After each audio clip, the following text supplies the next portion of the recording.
Assalamualaikum warahmatullahi wabarakatuh.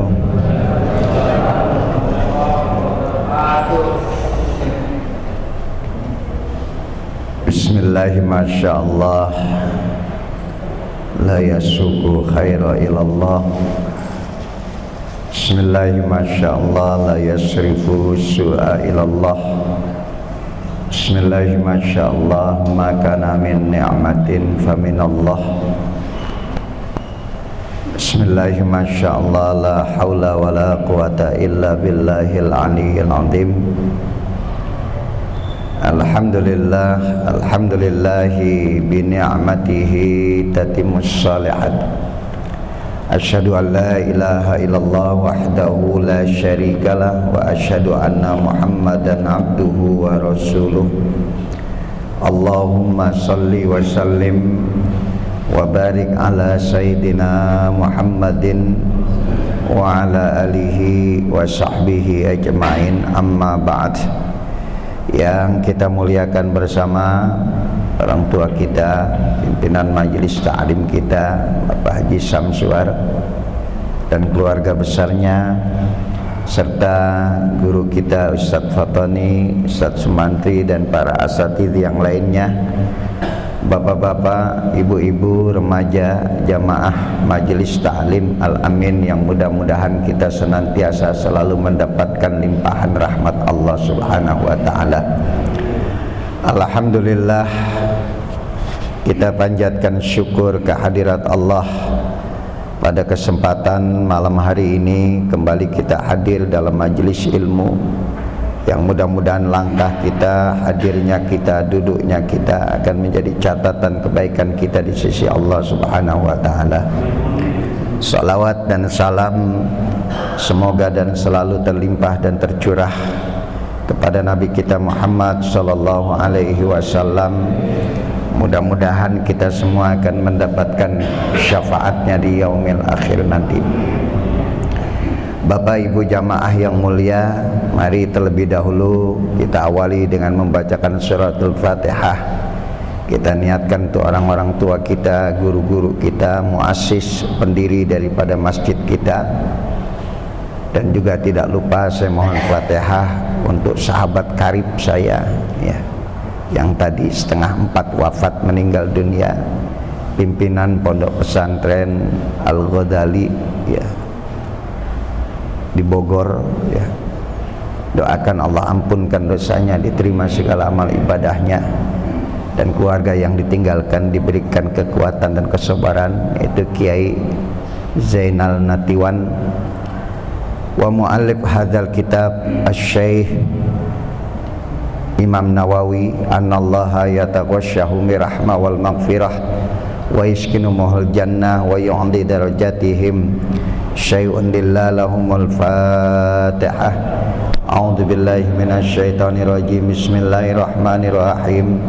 Alhamdulillahi rabbil alamin, arrahmanir rahim, maliki yaumiddin. Iyyaka na'budu wa iyyaka nasta'in, ihdinas siratal mustaqim, siratal ladzina an'amta 'alaihim ghairil maghdubi 'alaihim waladdallin.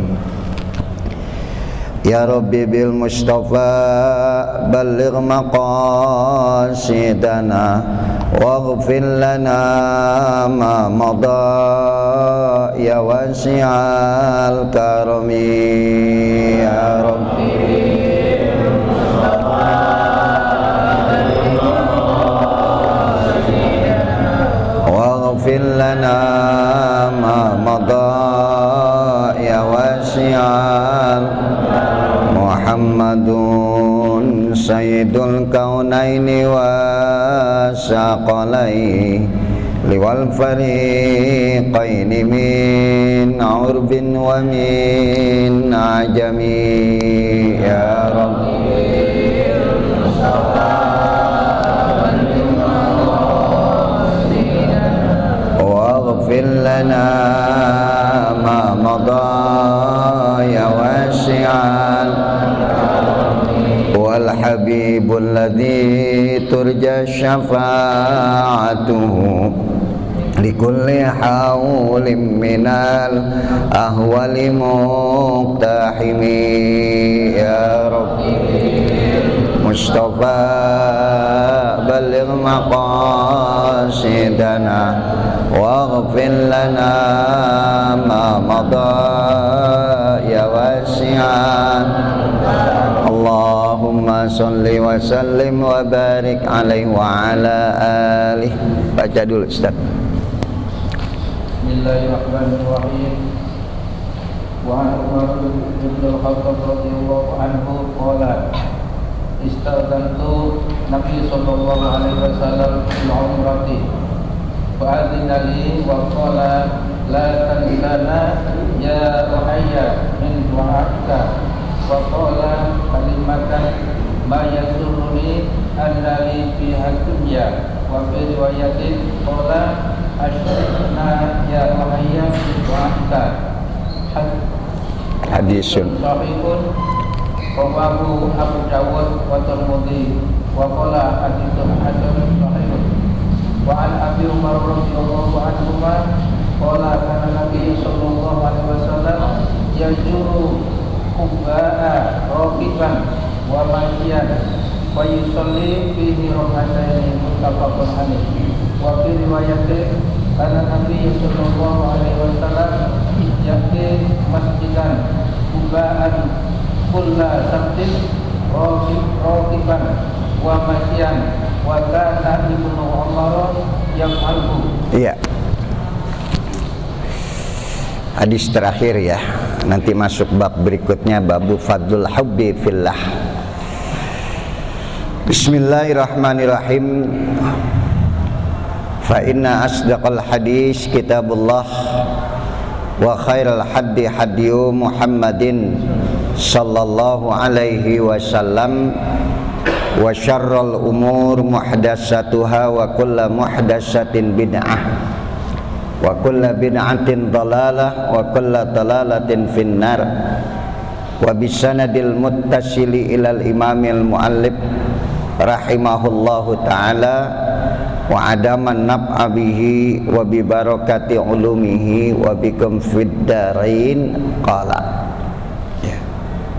Mohon maaf ya kalau malam ini saya agak galau ya kalau orang bilang ya, karena kaget ya 3:30 padahal sakitnya baru kemarin ya, sakitnya baru 2 hari yang lalu ya. Dan dia salah satu pimpinan pondok ya, Gunung Sindur Bogor itu ya, Sawangan ya. Dan dulu di pesantren itu akrab sekali dengan saya, dekat sekali dengan saya ya. Ya, tiba-tiba satu persatu tahun ini saja 3 sahabat pondok saya yang wafat meninggal dunia ya. Jadi ternyata umur kita nggak tahu ya, kapan kita harus menghadap kepada Allah, kapan waktunya kita berhenti hidup di dunia ini ya. Jadi terkadang saya kalau orang paling dekat dengan saya wafat meninggal dunia suka kebawa ya, sampai ngajar aja udah malas, udah ini kepikiran aja, ya Allah kebaikannya itu masih belum hilang ya. Jadi kalau orang-orang baik itu wafat meninggal dunia ya, Masya Allah kita sulit untuk melupakan kebaikan-kebaikannya. Makanya kita berusaha terus untuk menjadi orang baik ya. Ya, kita lihat nih hadisnya. Sini seminggu 5, Masya Allah ya. Seminggu 5 meninggal dunia ya. Ya itulah umur Pak ya. Insya Allah ya, kita lihat di sini masih berkaitan tentang cinta kepada orang baik ya. Berkumpul bersama orang baik, duduk bersama dengan orang baik ya, masih berkaitan ya. Hadis berikutnya an Umar ibnul Khattab. Wa an Umar ibnul Khattab radhiyallahu anhu qala. Daripada Umar ibnul Khattab radhiyallahu anhu qala, yang Allah semoga memberikan keridhaan terhadap dirinya. Ini jarang-jarang nih Pak Umar ya meriwayatkan hadis ya. Banyakan justru yang banyak meriwayatkan hadis adalah sahabat-sahabat yang paling dekat dengan Rasulullah dan hidup bersama dengan Rasulullah. Ya. Anas bin Malik tuh, paling banyak dia meriwayatkan hadis. Kalau Umar itu rumahnya agak jauh dari Rasulullah, tapi dia juga sering bareng bersama Rasulullah. Ada beberapa hal yang dialami oleh Umar dan diceritakan, ya, tentang kejadian-kejadian yang ada. Ya. Ya, saya ceritain sahabat saya itu karena dia punya pesantren. Saya kalau ketemu itu selalu saya pegang tangannya, saya cium tangannya tuh. Almarhum nggak pernah mau. Ente kiai, enggak, antum kiai ana, antum guru ana. Dengan sikap yang rendah hati. Ya. Nah ini sama. Umar ibn al-Khattab ini pernah dia mengalami sesuatu yang sulit untuk digambarkan bagaimana akhlak yang dimiliki oleh Nabi kita Muhammad sallallahu alaihi wasallam. Ya. An Umar ibn al-Khattab, daripada Umar bin Khattab radhiyallahu anhu, yang Allah semoga ridha terhadap dirinya, qala, berkata Umar, istadzantun nabiyya sallallahu alaihi wasallam fil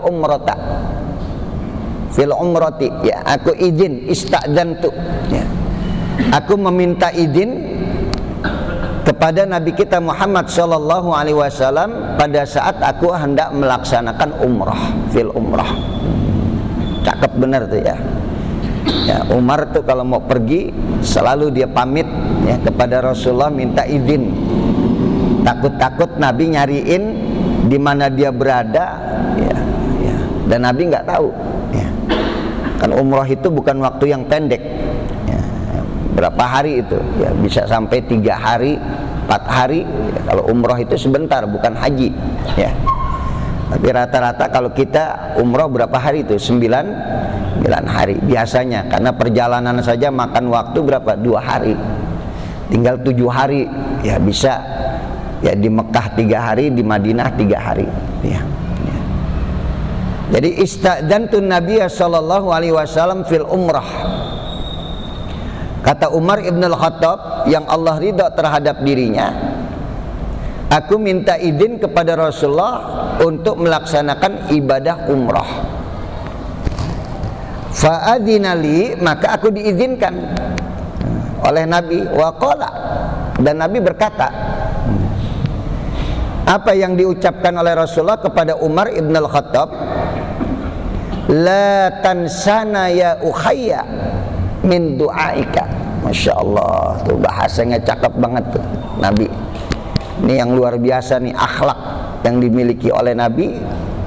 Sampai dia ucapkan kepada Umar bin Khattab ketika dia izin untuk umrah, apa kata Nabi? La tansana, jangan lupakan kami ya ukhayya, wahai saudaraku, min du'aika, untuk mendoakan kami. Nabi minta doa sama siapa? Umar. Insyaallah. La tansana ya ukhayya, ya. Jangan kau lupakan wahai saudaraku untuk mendoakan kami nanti di Mekah. Karena di Mekah itulah banyak tempat-tempat yang mustajabah, yang diijabah oleh Allah. Maka jangan tinggalkan. Kalau andai kata engkau nanti berdoa, sertakanlah kami dalam doamu. Ya itu. La tansana, jangan lupakan kami itu. La tansana, jangan lupakan kami. Ya ukhayya, wahai saudaraku, min du'aika, daripada doamu. Jadi karena sertakanlah aku nanti di dalam doamu, sertakanlah kami di dalam doamu. Itu yang diminta oleh Nabi kepada Umar ibn al-Khattab. Faqala, maka berkatalah Umar ibn al-Khattab, kalimatan ma yasurruni annali bihad dunya. Ya Allah, kata Umar ibn al-Khattab, itulah satu kalimat yang sangat mengembirakan aku lebih daripada seisi dunia ini. Ya. Jadi kalimat yang diucapkan oleh Nabi, di mana Nabi meminta kepada Umar agar mendoakannya nanti di Mekah, maka Umar mengatakan, ini kalimat ini membuat aku bahagia melebihi daripada kesenangan dunia. Ya. Kalimatan yasurruni, Satu kalimat yang membuat aku bahagia melebihi daripada kebahagiaan isi dunia ini. Ya, ini kalau ada kiai kan, ya, didatengin muridnya, guru besok saya mau berangkat umroh, doain saya ya. Masya Allah, tuh ente dapat kalimat yang luar biasa tuh dari orang soleh, dari seorang guru yang minta didoakan. Ya. Ya, karena Nabi tahu, Pak, orang-orang soleh tahu, ya, bahwasanya doa itu kadangkala bisa diijabah oleh orang-orang yang tidak terpandang. Doa itu mustajab oleh orang-orang yang dipandang sebelah mata. Ya, kita kadang-kadang ngelihat ada orang yang nggak dianggap, ya, disepelekan oleh orang lain. Tapi ketika dia mengangkat tangan, pintu langit terbuka. Seperti kemarin cerita kita tentang siapa itu?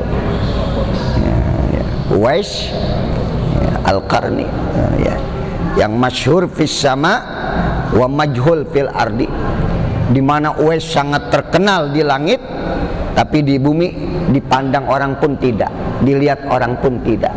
Dia tidak terkenal, tetapi doanya mustajab. Makanya Umar ibn al-Khattab ketika Nabi minta didoakan nanti di Mekah, kata Umar, kalimatan yasurruni biha minad dunya. Ini kalimat yang membuat aku bahagia melebihi daripada kenikmatan dunia seisinya. Ya, mudah-mudahan nih Pak, jangan berhenti minta doa, ya, kepada siapapun, apalagi kalau dia mau berangkat ke tanah suci. Ya, bahasanya saja mau berangkat ke tanah suci, berarti tanah di sana itu mustajab, ya, diijabah oleh Allah, pintu langit dibuka. Pernah ada yang nanya, kenapa Ustadz nilai orang yang ibadah di Mekah berbeda dengan nilai ibadah yang di Madinah? Orang yang beribadah di Madinah berbeda dengan orang yang beribadah di Masjidil Aqsa. Kalau kita sholat di Masjidil Nabawi, itu nilainya 10.000 kali daripada kita sholat di Al-Amin. Terus kalau kita sholat di Masjidil Haram, nilainya 100.000 kali dibandingkan sholat di Al-Amin. Nah, kalau kita sholat di Masjidil Aqsa, pahalanya 1000 kali. Jadi kalau Masjidil Haram itu nilainya 100.000 kali daripada masjid-masjid biasa. Ya. Sementara kalau di Masjid Nabawi berapa? 10.000. Nah, kalau di Masjidil Aqsa 1000 kali pahalanya. Ini jangan mentang-mentang habis pulang dari Mekah nggak sholat-sholat udah 100.000. Ya, ini salah paham itu, ya. Maksud itu bukan apa-apanya, tapi pahalanya, ya, kemuliaannya, fadilatnya, keutamaannya. Kenapa sampai orang sholat di Masjidil Haram nilainya lebih tinggi daripada masjid-masjid yang lain? Karena satu-satunya tempat yang nggak pernah henti dipakai untuk ibadah adalah Masjidil Haram. Ya. Udah 14 abad itu, ya, dari zaman Nabi, bahkan dari zaman Nabi Allah Ibrahim. Ya. Nah, sekarang lagi musim pandemi Covid, jangan ente pikir nggak ada yang tawaf itu. Itu kalau Ka'bah nggak dipakai untuk tawaf, bumi ini bisa hancur, Pak. Berhenti beredar. Kenapa saya katakan demikian? Motor yang menggerakkan bumi itu adalah tawaf. Ente punya sepeda, itu mesti ada motornya. Kalau motornya berhenti, itu sepeda atau motor itu nggak akan jalan. Bumi ini bergeraknya 124.000 km per jam. Yang menggerakkan bumi itu apa? Wa kullun fi falaki yasbahun. Maka semua malaikat diturunkan oleh Allah. Ini lagi musim Covid, nggak ada yang tawaf. Para malaikat turun, tawaf kamu. Apa yang diucapkan pada saat tawaf? Subhanallah walhamdulillah wala ilaha illallah wallahu akbar. Itu yang menggerakkan tadi motornya bumi tadi. Dan tidak ada waktu yang kosong di Masjidil Haram yang tidak pernah dipakai untuk ibadah. Makanya harusnya umat-umat lain selain umat Islam beruntung, berterima kasih kepada orang Islam. Adanya Ka'bah itu adalahnya kehidupan bumi dunia ini. Karena motor yang menggerakkan bumi itu berputar itu adalah Ka'bah, tawafnya seseorang. Nanti makanya lihat itu, kalau ada orang tawaf itu bergeraknya sama seperti planet-planet bergerak. Wa kullun fi falaki yasbahun. Jadi kalau kita naik ke lantai berapa itu yang paling tinggi Masjidil Haram, kita lihat itu pergerakan orang tawaf itu sama dengan pergerakan jagat raya alam semesta. Semuanya bergerak seperti dari kanan ke kiri semua. Makanya nilai kebaikan yang sholat di Masjidil Haram 100.000 kali dibandingkan dengan orang yang sholat di masjid yang lain. Dan keutamaan daripada Masjid Nabawi tidak lepas daripada makamnya Nabi kita Muhammad Shallallahu Alaihi Wasallam, kuburan Nabi di sana. Ya. Dan rumah Nabi itu, kubah hijau itu rumah Nabi itu.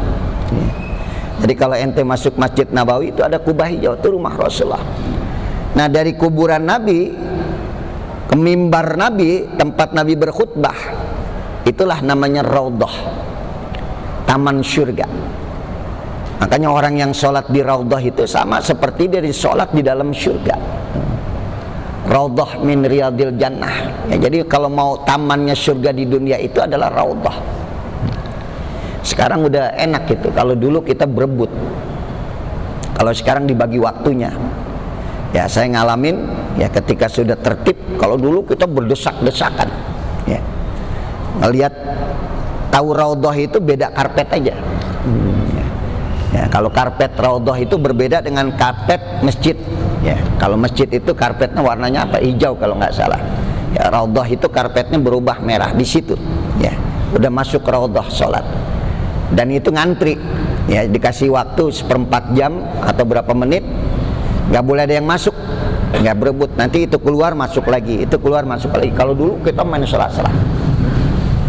Nah, itulah keutamaan daripada Masjid Nabawi.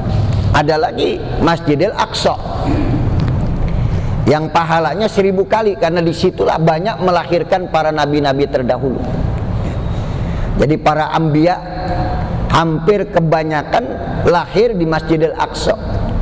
Maka Bapak lihat dalam firman Allah tentang Mi'raj itu, Subhanalladzi asra bi'abdihi lailan minal masjidil haram ilal masjidil aqsa alladzi barakna haulahu.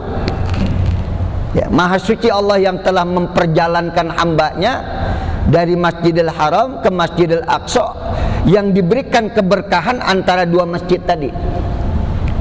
Karena di antara Haram dan Aqsa itulah banyak melahirkan para nabi-nabi terdahulu. Makanya alladzi barakna haulahu, yang Allah berikan keberkahan di antara dua masjid tadi. Ya. Ada lagi yang mengatakan tafsir alladzi barakna haulahu, yang dimana antara Masjidil Haram dan Aqsa itu ada keberkahannya, karena pada saat Mi'rajnya Nabi, Isra dan Mi'rajnya Nabi, itu dari Haram ke Aqsa itu bersab-sab malaikat menjaga Nabi. Kecepatan buruk itu berjalan itu luar biasa, Pak. Seperti kilat barkun. Maka diserilkanlah jarak antara Haram dengan Aqsa. Di situ para malaikat bersab-sab menjaga perjalanan Rasulullah sampai menembus Sidratul Muntaha. Ya, jadi ini yang membedakan. Makanya pantas kalau Nabi mengatakan, ya ukhayya la tansana ya ukhayya min du'aika. Umar, kamu akan berangkat ke Mekah, kamu akan melaksanakan ibadah umrah, jangan lupa doain saya ya. Jangan lupa doakan saya di sana. Karena ketika kau berdoa di Mekah ada 7 tempat yang mustajabah. Ada 7 tempat ketika kau berdoa pintu langit dibuka sama Allah. Udah berangkat umrah semua belum? Hah? Udah belum? Ibu-ibu ditanya ketawa, udah belum? Belum. Ya, saya doain mudah-mudahan berangkat. Mudah-mudahan ada orang kaya, ya. Udah Masjid Al-Amin jamaahnya ada berapa? Berangkat semua. Kalau nggak ada yang ngeberangkatin, mudah-mudahan tanah yang di Kerawang cepat lakunya. Amin ya, insyaallah. Tanah siapa? Tahu. tanah siapa. Ya, itu ada orang Betawi Pak, Masya Allah. Saya punya saudara berangkat umroh, Ustadz juga. Saya tahu dia nggak punya duit. Ya. Bilang berangkat, uang dari mana cing? Ya kan? Ya. Ada yang berangkatin, siapa? Nggak tahu kata dia. Lah gimana sih berangkatin nggak tahu? Iya, orang saya cuma diminta KTP doang. Ada berapa orang diberangkatin? Nggak kurang dari 100 orang. 100 orang diberangkatin, dan semua yang diberangkatin nggak tahu yang ngeberangkatin siapa. Cuman pimpinan rombongan yang berangkatin tuh ngomong sama saya, orang daerah sono Betawi. Oh ya udah paham saya, si Ano ya. Iya alhamdulillah. Ya, itu baru dapat gusuran ratusan miliar itu. Ya kan, ya kan. Ya, tanah tol itu dapat gusuran ratusan miliar, makanya pantas dia berangkatin 100 orang. Ya mudah-mudahan nanti ada yang digusur tanahnya, insya Allah.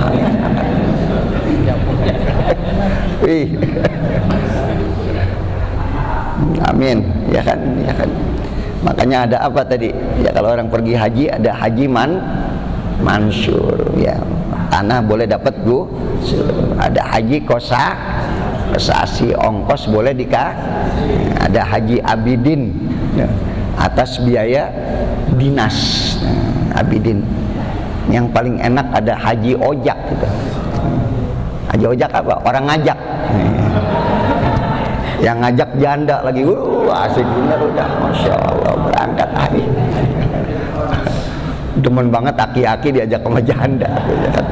Ya, jadi sekali lagi, sampai sahabat Nabi itu betapa gembiranya dia ketika Rasulullah mengatakan, la tansana ya ukhayya min du'aika, ya hai saudaraku jangan lupa doain saya nanti di sono ya, doain saya tuh. Masya Allah, sekelas Nabi Pak, yang nggak perlu ke Mekah, nggak perlu sholat di Masjidil Haram, nggak perlu angkat tangan di Masjidil Haram, apa yang Nabi angkat tuh dia minta Allah kabulkan. Tapi dengan sikap yang rendah hati, Masya Allah, itu sampai minta doa sama Umar Ibn Khattab. Ya, padahal kalau Nabi angkat tangan berdoa sendiri bisa. Ini kan Nabi nyontoin kita. Nabi memberikan teladan kepada kita, jangan sampai kita memandang orang dengan sebelah mata, seakan-akan orang itu tidak punya nilai. Ya, padahal kemarin baru kita baca cerita tentang Uwais Al-Qarni, ditambah lagi dengan ini. Tuh. Melihat orang tuh ya model kayak begini, malaikat aja kagak demen doanya kan. Padahal ente yang kagak didemenin sama malaikat tuh. Ya, kadang-kadang kita suka lupa. Ya, ngelihat orang itu hanya dari fisik, ya, hanya dari pakaian. Wah, kalau udah dia pakai jubah, dia pakai eagle, waduh doanya mustajab. Belum tentu. Bisa jadi orang-orang yang duduknya di pojokan, dia ngantuk, ya doanya mustajab bisa jadi, insya Allah. Wah, yang di pojok girang benar itu, Masya Allah. Pak, saya ingat cerita Kong Palak, encing saya, encang. Kalau encang itu apa sih kalau bahasa Jawanya? Ya, kakaknya, kakak bukan adik dari orang tua, Pak Dek, Wak. Kong Palak gitu, Cang Haji Ahmad Muhammad saya manggilnya Kong Palak. Istrinya beliau itu adalah kakak ibu saya. Ya. Masya Allah.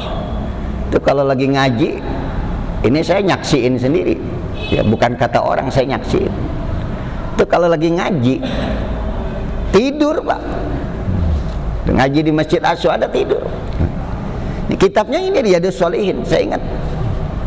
Mu'alim baca, dia tidur.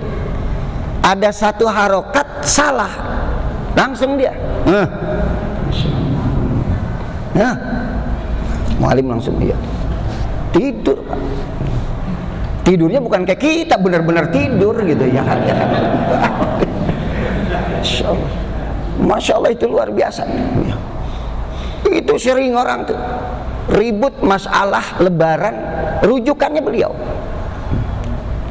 Saya pernah lebaran ke rumah beliau, makan, dia nggak makan. Encang nggak makan, encang masih puasa. Lah, kita udah lebaran, ya encang kan pakai hisab.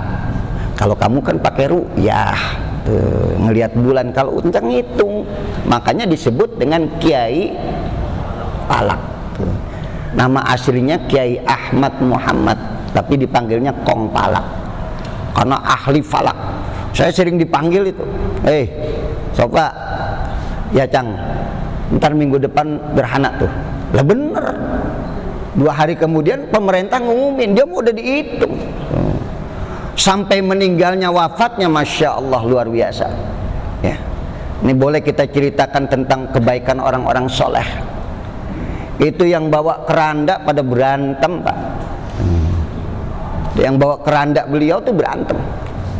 Itu yang di belakang teriak-teriak sama yang di depan dan sampai kuburan tuh. Lu bawa jenazah lari-larian gimana sih? Ya kan? Kata yang di depan, lu yang di belakang yang dorong gimana sih? Ya tuh. Masya Allah, itu betul tuh. Asri'u bil janazah. Tuh kalau orang soleh meninggal dunia, nggak pengen lama-lama. Makanya seakan-akan jenazah itu narik dia tuh ke bawah. Itu lagi banjir, Masya Allah, begitu banjir, begitu jenazah datang, seret air kering, Masya Allah. Ahli falak. Makanya Abu Ya Saifuddin Amsir ya pernah cerita bahwa di Tanjung Priuk itu ada mu'alim besar, ulama besar yang nggak dikenal orang. Tapi sekali lagi, la ya'riful alim illal alim. Tidaklah kealiman seseorang diketahui kecuali hanya orang-orang alim saja. Itu Abu Ya Saifuddin Amsir pernah ngomong, itu di Priuk itu ada orang ahli falak, nggak dikenal orang, tetapi Masya Allah di kalangan ulama-ulama sangat terkenal. Ya, karena yang mengetahui orang itu berilmu hanyalah orang-orang yang berilmu. Nah itu adabnya yang luar biasa. Nggak pernah ngerasa dirinya paling benar. Ya, walaupun dia tidak lebaran, dia masih puasa, dia buka pintu rumahnya. Ayo, ponakan-ponakannya pada datang lebaran, disambut, makan. Ya, siapin ketupat, siapin ini. Tuh. Kalau kita kan enggak sekarang. Bid'ah, dolalah. Oh iya. Ya. Haram ente puasa ini udah ini. Tuh. Padahal ada perbedaan bisa jadi antara hisab dan ru'yah. Ya, masing-masing saja. Herannya yang pada ribut itu lebarannya, Pak. Awal puasanya nggak pada ribut, saya bingung ya kan. Bener nggak? Mulain puasanya nggak pada ribut. Ribut-ributnya begitu giliran lebaran. Sampai ibu-ibu ribut. Waktu lebaran ditunda, padahal udah bikin status selamat tinggal Ramadan. Kapan lagi kami bisa bertemu dengan engkau Ramadan? Apakah tahun yang akan datang kami masih punya umur? Marhaban, selamat tinggal ya Ramadan. Marhaban ya Idul Fitri, selamat datang Idul Fitri. Buka tuh di WA status. Menteri Agama ngumumin nggak jadi lebaran. Marah tuh ibu-ibu ya kan. Padahal tadinya pengen apa tadi? Puasa lagi. Ya, tapi ketika diumumin ternyata besok belum lebaran. Wah, pada nguring ibu-ibu. Tupat pada basi nih urusannya. Opor basi. Paham nih ya? Ini adab. Ya, Rasulullah punya adab yang luar biasa. Sampai dia meminta doa kepada siapa? Umar ibn al-Khattab. Padahal kalau andai kata Nabi mengangkat tangan berdoa, diijabah nggak? Ya, betul ya. Cuman seringkali Nabi itu berdoa bukan untuk kepentingannya. Nabi selalu berdoa untuk kepentingan umatnya. Jadi kalau Nabi nggak punya makanan, Nabi lapar, Nabi nggak minta sama Allah, dirasain aja. Tetapi ketika ada urusan untuk umat, baru Nabi minta pada Allah. Ya. Itu Abu Hurairah, Pak, satu waktu ketemu Nabi, mukanya pucat.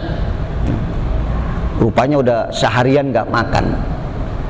Nabi tanya, ya Abahir, labbaik ya Rasulullah, entelju, engkau lapar? Naam ya Rasulullah, saya lapar. Buka, ada batu diikat satu. Dan kalau muka orang lapar kelihatan. Ya, di sini mah kenyang semuanya kelihatan mukanya. Ya.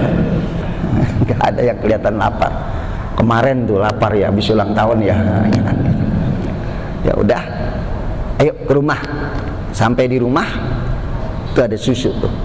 Alhamdulillah, ada susu sebaskom, baskom kecil. Alhamdulillah, udah seharian ya Rasulullah nggak ketemu makan. Ntar dulu, panggil tuh ahlu syufah, suruh kemari. Ahlu syufah itu orang yang nggak punya keluarga, yang hidupnya di pelataran masjid, di emperan masjid. Nabi itu kalau punya makanan, punya sesuatu, yang didahulukan adalah ahlu syufah. Karena ahlu syufah itu nggak pernah mau minta-minta kalau nggak punya makanan. Dirasain aja sampai ada yang sholatnya jatuh karena laparnya. Dan kebiasaan mereka makan hanya untuk menegakkan tulang punggung aja tuh. Sampai ketika punya susu sebaskom, Nabi bilang kepada Abu Hurairah, ya Abahir, labbaik ya Rasulullah, panggil ahlu syufah, suruh kemari. Suruh ngapain ya Rasulullah? Udah panggil aja. Ya, padahal yang lapar saya, kata Abu Hurairah. Akhirnya dipanggil ahlu syufah. Ada kurang lebih 10-20 orang, ya kan. Dah, Abahir, labbaik ya Rasulullah, bawa kemari susu, didoain sama Nabi. Ya, kasih minum. Siapa? Mereka. Pikiran Abu Hurairah dia duluan kan, iya kan, yang lapar dia. Udah kasih minum sama Abu Hurairah. Habis diminum balikin lagi tuh baskom. Dilihat sama Abu Hurairah masih ada. Kasih lagi, balikin lagi masih ada. Sampai kelar semuanya selesai. Dilihat sama Abu Hurairah, ya Allah masih utuh ini susu. Sekarang kamu yang minum. Ya, isyrab. Minum sama Abu Hurairah. Udah ya Rasulullah, minum lagi. Minum lagi. Dibalikin lagi ya Rasulullah, minum lagi terus sampai nyerah, Pak. Kata Abu Hurairah, ya Rasulullah, udah nggak nahan, perut saya nggak bisa nerima lagi. Sini, kata Nabi. Baru Nabi minum, habis, selesai. Tuh, ketika untuk urusan orang Nabi minta pada Allah. Tapi ketika untuk dirinya Nabi nggak pernah. Tuh ya, dirasain aja kenikmatan dari kepedihan hidup oleh Nabi kita Muhammad sallallahu alaihi wasallam. Dah, hadis yang terakhir kita lihat di sini.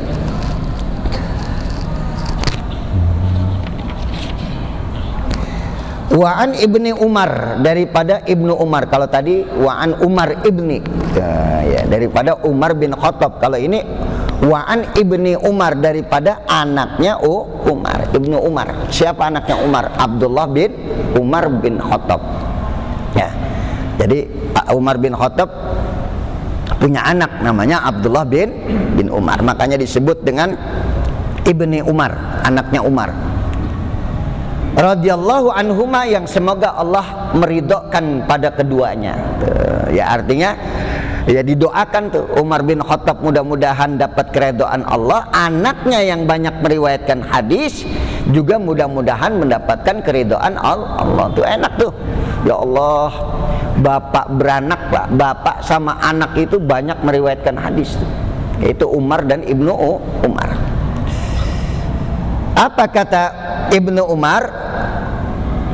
Qala kana an-nabiy sallallahu alaihi wasallam yadhuru Quba'an rakiban wa masyian fayusalli fihi rak'atain. Sesungguhnya Rasulullah sallallahu alaihi wasallam seringkali naik kendaraan atau berjalan, ya, rakiban au masyian, kadangkala naik onta, kadangkala berjalan kemana? Ke Masjid Quba, masjid yang pertama dibangun oleh Nabi. Bukan Masjid Qiblatain, Quba itu di Madinah juga, ya. Makanya kita kalau sholat sunnah 2 rakaat, ya, ngambil air wudhu dari rumah, insya Allah mudah-mudahan dapat pahala umroh tuh. Ya, sholat 2 rakaat di masjid apa tadi? Quba, tuh, ya. Jadi ketika Nabi hijrah dari Mekah ke Madinah, tuh masjid yang pertama dibangun itu adalah Quba, ya. Maka Nabi sering berziarah ke Masjid Quba dan sholat sunnah 2 rakaat. Tuh, ini dalilnya dari sini nih, mereka ambil. Fayusolli fihi rak'atain, maka Nabi sholatlah 2 rakaat di Masjid Quba tadi. Muttafaq alaih, diriwayatkan daripada Bukhari Muslim. Dalam riwayat lain, wa fi riwayatin, kana Nabi sallallahu alaihi wasallam ya'ti Masjid Quba kulla sabtin rakiban wa masyian. Bahkan menjadi kebiasaan Nabi, Nabi berangkat ke Masjid Quba itu setiap hari Sabtu. Ya. Jadi setiap hari Sabtu Nabi berangkat tuh Bu, keluar dari dari Madinah, kemudian berangkat ke Masjid Quba, dia sholat sunnah 2 rakaat. Ya, maka wakana Ibnu Umar yaf'aluhu, dan ternyata itu dibiasakan diikutin oleh Ibnu Umar tuh. Jadi setelah Nabi meninggal dunia, ya sunnahnya Nabi, kebiasaan Nabi sholat sunnah 2 rakaat setiap Sabtu di Masjid Quba diikutin oleh siapa tadi? Oleh Ibnu Umar tuh. Ya, Nabi selalu Pak nggak melupakan sejarah.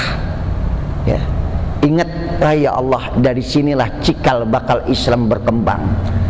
Masjid yang pertama dibangun adalah Masjid Quba, maka dibiasakan oleh Nabi itu. Kalau hari Sabtu Nabi berangkat keluar dari Madinah, sholat sunnah di Masjid Quba. Begitu Nabi sudah meninggal dunia, ternyata itu diikuti oleh Ibnu Umar. Kita juga mesti kayak begitu. Ini bapak-bapak kita setiap malam Jumat ngaji. Nanti kalau udah nggak ada, anak-anak ikutin. Kalau ente pengen bakti sama orang tua, ikutin kebaikan orang tua. Ya, kadang-kadang kita lupa bahwa ada hal-hal yang penting yang harus kita lakukan untuk orang tua yang sudah wafat meninggal dunia. Apa hal yang penting? Kebaikannya yang kita ikutin. Ya. Kalau dia adalah orang yang rajin sedekah, setelah dia nggak ada, kita ikutin rajin sedekah. Ini kadang-kadang 7 hari 40 hari ya bikin dah pucung. Kenapa? Babe kita dulu, ngkong kita demen makan pucung, nah, bikin. Bukan itu. Ya. Orang udah meninggal kagak makan apa-apa, udah mati, nggak bisa makan apa-apa. Yang mereka butuhkan doa dari yang hidup. Tapi kalau ente mau berbagi kesukaan orang tua, ya udah bagi, silakan. Akan tetapi jangan cuma itu, ada hal yang penting yang jauh lebih berharga, mengikuti kebaikan-kebaikan orang tua. Maka nilai yang dimiliki oleh Ibnu Umar ini sangat tinggi. Kenapa? Dia mengikuti apa yang dilakukan oleh Nabi kita Muhammad Shallallahu Alaihi Wasallam, yaitu Nabi nggak pernah putus setiap hari Sabtu sholat apa? Sunnah 2 rakaat di Masjid Quba. Nanti itu Bu, kalau ibu berangkat umroh tuh, ya usahakan tuh ziarah ke Masjid Quba. Nanti ada lagi ziarah ke masjid apa? Qiblatain di Madinah juga, ya. 2 kiblat, ya. Jadi ketika Nabi pengen arah kiblat itu berubah, karena kita dulu sholat tuh ngadepnya nggak ke kiblat Pak. Kita dulu sholatnya ngadepnya ke Masjidil Aqsa. Itu berubah kiblat itu ketika di Madinah. Ya. Jadi kita semua ngadep sama. Orang Yahudi, orang Nasrani itu semua ngadep ke Masjidil Aqsa. Akan tetapi Nabi terus mengangkat tangan dalam sholatnya berdoa, sampai Al-Quran memberikan gambaran qad nara taqalluba wajhika fis sama. Allah katakan, kami sudah melihat Muhammad. Qad nara, kami sudah melihat, para malaikat sudah melihat bagaimana kau tengadahkan wajahmu ke langit, taqalluba wajhika fis sama. Kamu minta agar arah kiblat itu berubah. Karena Nabi nggak mau sama kiblatnya dengan orang-orang Yahudi dan Nasrani. Nabi pengen kiblatnya khusus umat Islam dikembalikan sebagaimana dulu yang pernah dibangun oleh Nabi Allah Ibrahim alaihissalam. Karena saat itu Pak, setelah Nabi Ibrahim itu kenapa Ka'bah tidak dijadikan arah kiblat? Karena sudah penuh dengan berhala-berhala. Sudah terjadi kemusyrikan yang luar biasa di sekitaran Ka'bah. Maka sholat itu menghadapnya ke arah Baitul Maqdis. Maka saat sudah diberangus tuh berhala-berhala, Ka'bah sudah dibersihkan dari berhala, Nabi kembali minta agar dikembalikan dulu sama seperti yang dibangun oleh Nabi Allah Ibrahim alaihissalam. Maka Nabi sholat zuhur, ada yang mengatakan asar, baru 2 rakaat. Ya. Kalau Baitul Maqdis kemana? Misalnya di sanalah, ini ngadepnya ke sana 2 rakaat. Begitu selesai bangun rakaat yang ketiga, falanwaliyanaka kiblatan tardoha.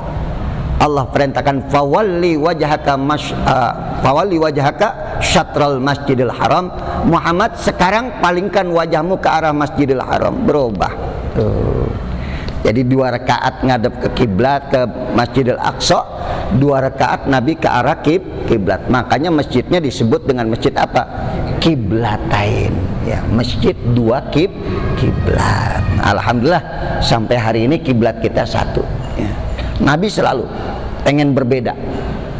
Ya, karena kita ini adalah kuntum khaira ummah. Kalian adalah umat yang terbaik.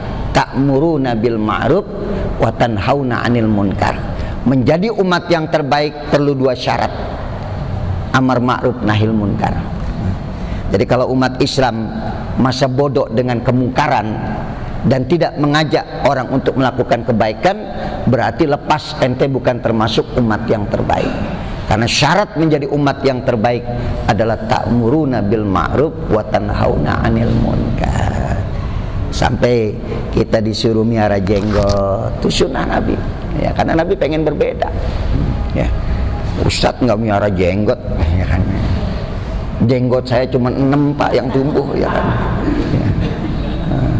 Udah gitu putih semuanya, merah lagi, ya kan? Ya, ada sunnah-sunnah lain yang bisa kita ikutin. Nabi cuma pengen beda aja, ya. Jadi sekali lagi, jadilah orang-orang yang cinta mengikuti kebaikan orang-orang terdahulu. Ya, apa yang sudah dilakukan oleh orang-orang tua kita, termasuk apa yang dilakukan oleh Nabi, ternyata diikuti oleh Ibnu Umar, yaitu Abdullah bin Umar. Anaknya siapa? Anaknya Umar bin Khattab. Wallah a'lam bishawab. Selesai sudah bab tentang itu, ya. Meninggal. Mari sama-sama kita baca suratul Fatihah, ya. Di sini ada 5 yang meninggal dunia, ya, Pak, berurutan. Termasuk saya punya sahabat awal cikal bakal Majelis Taklim Asyakirin, nggak lepas dari almarhum Bapak Haji Tato Karto. Ya. Pengajian Asyakirin yang tiap bulan kita ngaji, yang tahun ini mungkin kita libur hampir 1 tahun. Nanti tahun yang akan datang kalau udah kondusif kita mulai kembali. Sudah wafat, yaitu almarhum Bapak Haji Tato Karto. Allah ampunkan dosanya, terima segala amal ibadahnya. Kiai Zainal Natiwan syai'un lillahumal Fatihah. A'udzubillahi minasyaitonirrajim. Bismillahirrahmanirrahim. Alhamdulillahirabbil alamin arrahmanir rahim maliki yaumiddin. Iyyaka na'budu wa iyyaka nasta'in ihdinas siratal mustaqim. Siratal ladzina an'amta 'alaihim ghairil maghdubi 'alaihim waladdallin. Wa'fu anni karim wa'fu anni karim. Allahumma bihaqqil Fatihah bisirril Fatihah bi karamatil Fatihah. Ya farijal ham ya kasyifal gham ya man ya'ti wa yaghfir wa yarham. Da'wahum fiha subhanakallahumma tahiyatun fiha salam wa akhir da'wahum alhamdulillahi rabbil alamin. Kita baca doa kafaratul majlis. Bismillahirrahmanirrahim. Subhanakallahumma wa bihamdika asyhadu an la ilaha illa anta astaghfiruka wa atubu ilaik. Wassalamualaikum warahmatullahi wabarakatuh. Masuk udah.